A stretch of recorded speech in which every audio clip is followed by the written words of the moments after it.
All right, if you're a pathology trainee, you know that a primary bone tumor resection report can be an absolute beast. So in this explainer, we are going to wrestle that beast to the ground.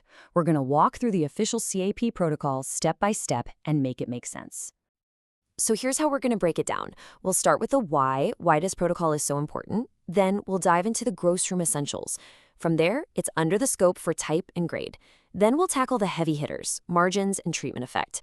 And finally, we'll see how it all comes together for the final stage. All right, first things first. Let's build our foundation. Why do we even have this rigid protocol? And just as important, when do we actually use it? So why can't we just free text these reports? I mean, it's a fair question, right? But the answer really gets to the core of what we do. It's about patient safety, it's about solid research, and yeah, it's about keeping your lab accredited. You know, it really boils down to creating a universal language. When you use a synoptic report, you guarantee that every single person on that patient's team, the pathologist, the oncologist, the surgeon, is looking at the exact same critical data. This means consistency for prognosis, it means clean, uniform data for clinical trials, and let's be honest, it's a total non-negotiable for CAP accreditation. Now, this is a super important point. Know your scope. This protocol is only for the final, definitive resection of a primary malignant bone tumor. That means you are not using this for the initial biopsy. It also doesn't apply to tumors that have spread to the bone from somewhere else or for things like lymphoma. Oh, and a key one to remember, pediatric Ewing sarcoma, it's got its own totally separate protocol. Okay, let's head over to the gross bench. We're going to talk about the what, the where, and the how big. These are the fundamental details that are going to guide our entire workup. Okay, listen up, because this is a huge pro tip, and it happens before you even pick up a blade. How you decalcify that bone can literally make or break the case down the line. This quote is a serious warning. If you use harsh acids, you will shred the DNA and RNA. In today's world of molecular diagnostics and targeted therapies, that's a total disaster. So what's the bottom line? You've got to opt for an EDTA-based method. Protect those nucleic acids. This is where you get to put on your detective hat, because in bone pathology, location is absolutely everything.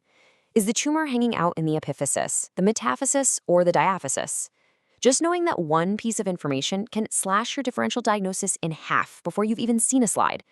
Think about it. You see a tumor in the epiphysis of a teenager. Your brain should immediately be screaming chondroblastoma. So the protocol then carves the entire body into 3 major staging zones. And you have to pay attention here because the rules for staging a tumor change completely depending on if it's in a leg, the spine, or the pelvis. A tumor size might be the most important factor in one spot, but almost irrelevant in another. And we're going to see exactly why in just a bit. Okay, so we've gone from the big picture to the microscopic view. This is where we define the tumor's true identity. What is it and how aggressive is it? It's time to name it and grade it.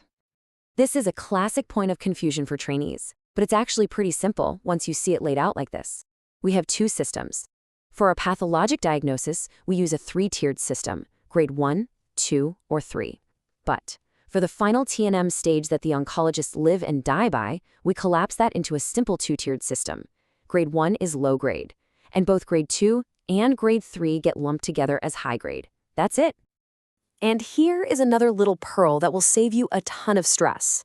For a lot of the common bone sarcomas, the grade is just baked right into the diagnosis. You don't have to agonize over it. If you look at a slide and say, this is conventional osteosarcoma, guess what? It's high grade. End of story. It's a rule that really streamlines the process. All right, let's move on to 2 of the most important prognostic factors in the entire report. Did the surgeon get it all out, and how well did the tumor respond to the pre-op therapy? So when a patient gets chemotherapy or radiation before their surgery, we call that neoadjuvant therapy, our job as pathologists gets even more interesting. We're not just diagnosing what's left of the tumor, we're essentially grading the oncologist's treatment. By calculating the percentage of dead tumor, we're giving them direct, critical feedback on how well their therapy actually worked. For osteosarcoma, this is the magic number. The evidence is overwhelming. If more than 90% of the tumor is necrotic after chemotherapy, that patient has a much, much better prognosis. Getting this number right is a massive responsibility for us. And arriving at that percentage isn't just a ballpark guess. No way. It's a really rigorous, systematic process. You have to map out an entire cross-section of the tumor, sample it like you're creating a grid, painstakingly score the necrosis on every single slide, and then do the math to get your overall number. It takes time, but it has to be done right. And now for the grand finale. Let's see how all of these puzzle pieces, the location, the size, the grade, all click together to determine the final, all-important pathologic stage. Hey, remember those anatomical groups we talked about earlier? Well, this is where they come roaring back. The rules for determining the T stage are completely different for each of those sites. You could have an 8-centimeter tumor in the femur, and that's a T2. But take that exact same 8-centimeter tumor and put it in the pelvis, and it could be a T4. It's not just about size, it's about location. And these AJCC diagrams show you just how complex it gets. Look at the spine. A tumor can be huge, but what really matters for staging is whether it has jumped to the next vertebral body. Size is secondary. Now look at the pelvis. It's all about which specific anatomical zones are involved.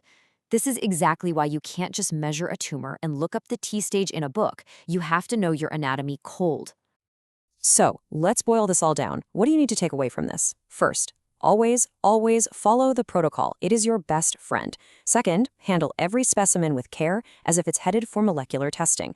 Get comfortable with those two different grading systems. Be meticulous when you quantify necrosis. That 90% number is a game changer for patients. And finally, never forget the golden rule of bone pathology. Anatomy is destiny. The site dictates the stage.